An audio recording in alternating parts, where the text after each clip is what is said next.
देखो जीवाणु परिचय का आज आपकी बुक स्टार्ट कौन सी होगी?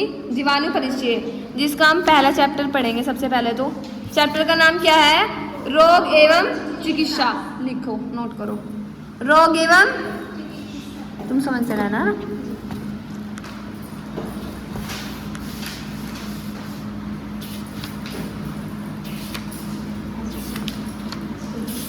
एक पेन भी दे देना मुझे। देखो रोग क्या होता है बाबू, पहले समझो। चैप्टर का नाम डाल लिया सबने? क्या नाम है?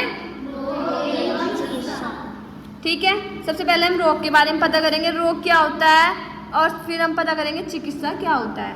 रोग का मतलब डिसीज, बीमारी या कोई प्रॉब्लम, रोग। ठीक है, चिकित्सा का मतलब होता है ट्रीटमेंट, इलाज।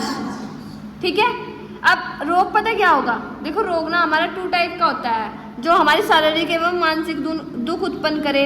जो हमारी शरीर में शारीरिक एवं मानसिक दुख उत्पन्न करते हैं उन्हें रोग कहते हैं। कितने टाइप का होगा ये? देखो ये तो आप इसमें से लिखना पैराग्राफ, ऐसा दिखाना जो इनकी समझ, ये थोड़ा जूम करके जो है पैराग्राफ लिख सकते हैं। ठीक है, रोग आपके कितने टाइप के होते हैं? 2 टाइप के।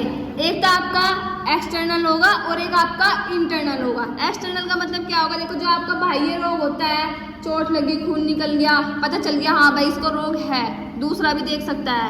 इंटरनल कैसे होगा? जैसे कि आपको कोई प्रॉब्लम है या कोई बीमारी है, ठीक है, जो आप खुद ही फील कर सकते हो। हाँ आपको पेन है, आप ही फील कर सकते हो, कोई और फील नहीं कर सकता। उसे क्या बोलेंगे? आपको आंतरिक रोग। ठीक है, बाह्य कारण 2 टाइप का होगा, ये समझ में आ गया। इसके बाद रोग के प्रकार, पहला संक्रमित। संक्रमित क्या होता है? जो एक दूसरे के, हाँ। फिर होगा आपका, थर्ड होगा आपका अल्पत्याजन्य व्याधि। थर्ड होगा आपका अनुवांशिक रोग। अनुवांशिक रोग क्या होता है? जेनेटिक, जो हमारे पेरेंट्स को होगा तो थोड़े बहुत सिम्टम हमारे अंदर भी पाए जाएंगे उसके। ठीक है, फिर है आपका संवहन के आधार पर रोग कितने प्रकार का होता है? 2। एक संवहनीय रोग और एक असंवहनीय रोग। लिखो, संवहन के आधार पर रोग 2 प्रकार के होते हैं। एक तो संवहनीय रोग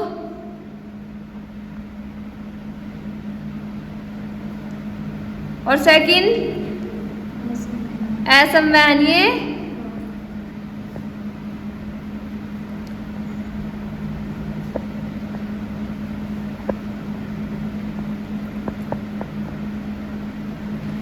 देखो जो संवहनीय रोग होंगे वो कैसे होंगे और जो असंवहनीय रोग होंगे वो कैसे होंगे? ऐसे रोग जो व्यक्ति से दूसरे व्यक्ति या पशु पक्षी से मनुष्य को संवहित हो जाए उन्हें संवहनीय रोग कहते हैं। ठीक है, और ऐसे रोग जो एक व्यक्ति से दूसरे व्यक्ति अथवा प्रणाली, दूसरी प्रणाली अथवा पर्यावरण से मनुष्य को संवहित नहीं होते हैं। देखो जो एक दूसरे के लगाव से एक दूसरे से हो रहे हैं उन्हें रोग को क्या बोलेंगे? संवहनीय रोग। और जो किसी के छूने से ऐसे किसी से नहीं हो रहे उसे क्या बोलेंगे? असंवहनीय रोग। फिर है आपका चिकित्सा। बता दिया मैंने कि रोग उत्पन्न हुए रोग को रोका जाता है अथवा रोग उत्पन्न हो गए हैं उनका निवारण किया जाता है। कुछ रोग इतने खतरनाक होते हैं जो हमारे शरीर को विकलांग या मृत्यु हो जाती है, जैसे पोलियो, चेचक, रक्तक्षमा।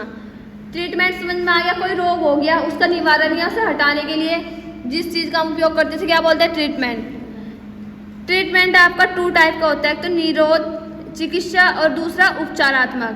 ठीक है, निरोध से क्या होगा? कोई रोग हो गया हम उसे बचाव करेंगे तो उसे क्या बोलेंगे? निरोध। और इसकी उपचारात्मक क्या होगा? जिसका हम निवारण करते हैं। ठीक है, बाकी आपको ये थोड़ा जूम कर लेना जो इनको सब दिख जाए। पहला शुद्ध वायु, दूसरा सूर्य प्रकाश, तीसरा शुद्ध वायु, फिर पौष्टिक आहार, फिर स्वच्छता, फिर उस घर की व्यवस्था।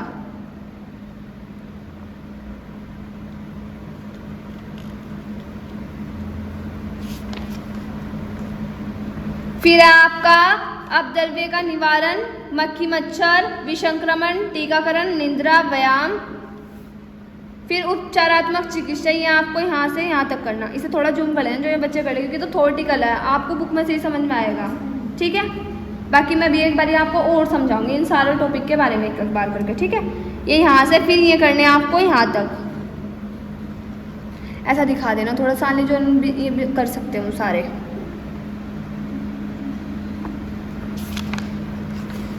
देखो इसमें आपका उपचारात्मक का मतलब क्या हो, अगर हम कोई की कोई ट्रीटमेंट कर रहे हैं, उसका उपचार करें, तो उसे सिंपल सी बात है, रोग की रोकथाम तभी सब पर तब तक प्रभावी मानी जाती है तब तक के रोग के लक्षण उत्पन्न न हो। ठीक है, इसके बाद देखो इधर एक्सरसाइज भी तुम्हें मैंने बताया था बहुत अच्छी तरीके से। एक्सरसाइज क्या होती है, निद्रा का तुम्हें पता, देखो जब मनुष्य 6-7 घंटे निद्रा की जरूरत होती है, नींद न आने के कारण शरीर में कई बीमारी उत्पन्न हो जाती है। अगर नींद ना आए तब भी हमारे बॉडी में बीमारी हो जाएगी। टीकाकरण, बाजार से हम बहुत सारे टीके के बचाव के लिए टीकाकरण का यूज करते हैं ना।